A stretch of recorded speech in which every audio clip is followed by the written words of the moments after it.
The island lay wrapped in the foamy fringes of the Atlantic, where time seemed to flow in sync with the ebb and flow of the tide.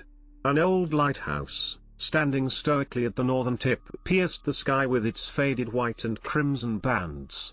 Built over a century ago, it was both guardian and ghost, a silent watchtower over the sprawling sea. Tom Winter, with hair like salt and eyes like faded denim, had made this remote piece of land his home after retiring from a lifetime of unraveling nautical enigmas. His mornings unfolded in quiet routine, brewing coffee on his wood stove, feeding chickens that clucked and pecked around his yard, and venturing out to the rocky cliffs to cast his fishing line into the abyss. The island was serene, untouched by the rush of modernity, its handful of residents weaving a communal tapestry of simplicity, where word of mouth was as instant as technology once was. But when a solar flare of abnormal magnitude swept over the Earth, technology across the globe stuttered and died.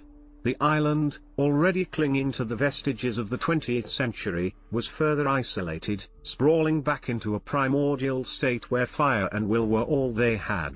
As he stood on his porch, the brisk sea breeze cutting against his face, Tom felt every inch the relic, his sensibilities tuned to the tangible world around him. Left hand resting on the worn railing, he looked towards the lighthouse, its silent grandeur owning the skyline. He didn't need the crackle of the radio to know unease had settled like a fog. He felt it in the shift of the wind, in the prolonged squawks of the seagulls. Night blanketed the island, stars twinkling with a brilliance that felt closer than ever.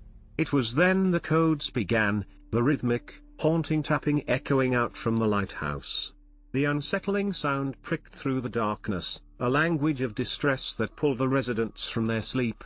Tom sat up with a start, his instincts kicking in before his mind could catch up. He sat in his small, book-laden living room, his heart pacing in tandem with the Morse code knocking out from the heart of the lighthouse. As an ex-detective, his mind was a vault of mysteries, and this was one he refused to ignore. The next morning found the islanders gathered at the community hall, a wooden structure that had seen countless storms and celebrations. Murmurs of panic rippled through the crowd, exchanged in hushed voices punctuated by staccato breaths. What if it's a warning? A ship in distress? Who could be sending it? Tom stood at the edge of the gathering, arms crossed, the furrow in his brow deepening with each anxious glance exchanged among the residents. Fear threaded through their words, tangling into a mass of speculation. "It's the lighthouse," a voice piped up, Marla, the town's historian, standing with a candle's worth of confidence in her eyes. "We can't ignore this again." Tom felt the weight of the moment. His rational mind grappled with resurgence of detective instincts. The lighthouse, and the truth about its ghostly transmissions, beckoned with all its mysteries. It wasn't just a call to action, it was an echo from his past whispering for resolution. Late afternoon sun trickled through the leaves, painting the cobblestone path that snaked its way to the lighthouse. Tom walked slowly, his boots scuffing against stones as weather-worn as he felt. The weight of decision pressed on his shoulders like the hand of an old friend he wasn't entirely sure he should trust.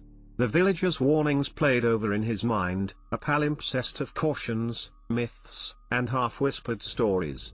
Legends of the lighthouse were woven into the tapestry of their history, ships drawn toward its light only to shatter against the hidden rocks below. Tom paused, looking up.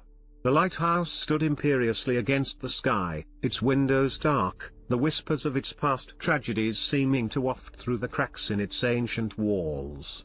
"Tom." Marla's voice was a breeze cutting through the day's growing heat. She caught up with him, her breath shallow. "You plan to go inside?" "Not sure," Tom replied, a hint of reluctance in his voice. Doubt and curiosity warred within him, a tug-of-war where no side seemed to gain ground. "They say it's cursed." Marla nodded, brushing a stray hair behind her ear. "Cursed or not, that message is real. And we need to know." Her words resonated, awakening echoes of a past that weighed heavy on Tom, a tragedy at sea, unresolved, its shadow long enough to darken the present.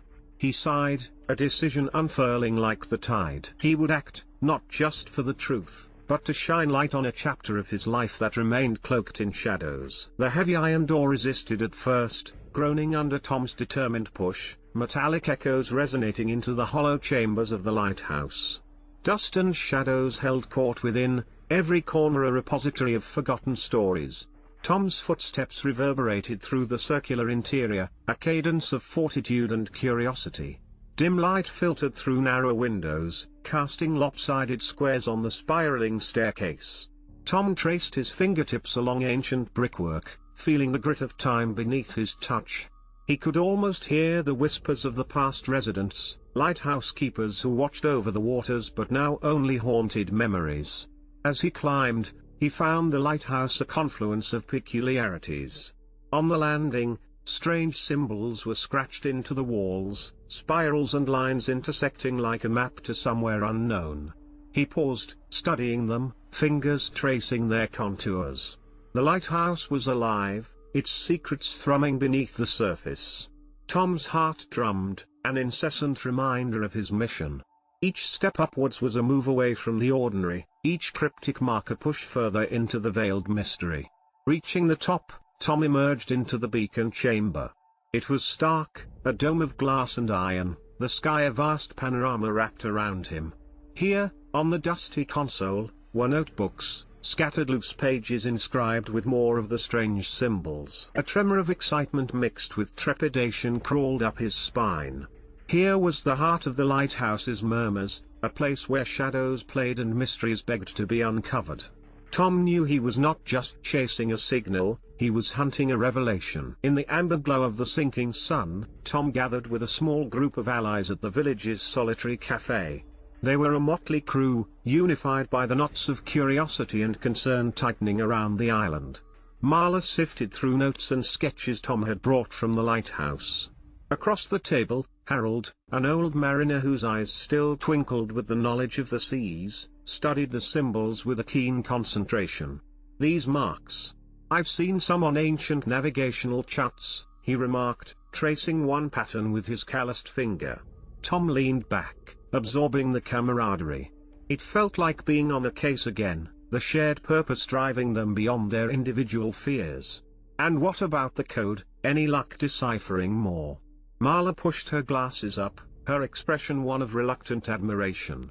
It's not just random dots and dashes. It seems to be a warning, but it's incomplete. It's like uncovering a prophecy piece by piece. Their plans wove seamlessly with the evening shadows, investigate further, compare notes, and unravel the message before the island's fragile peace shattered entirely.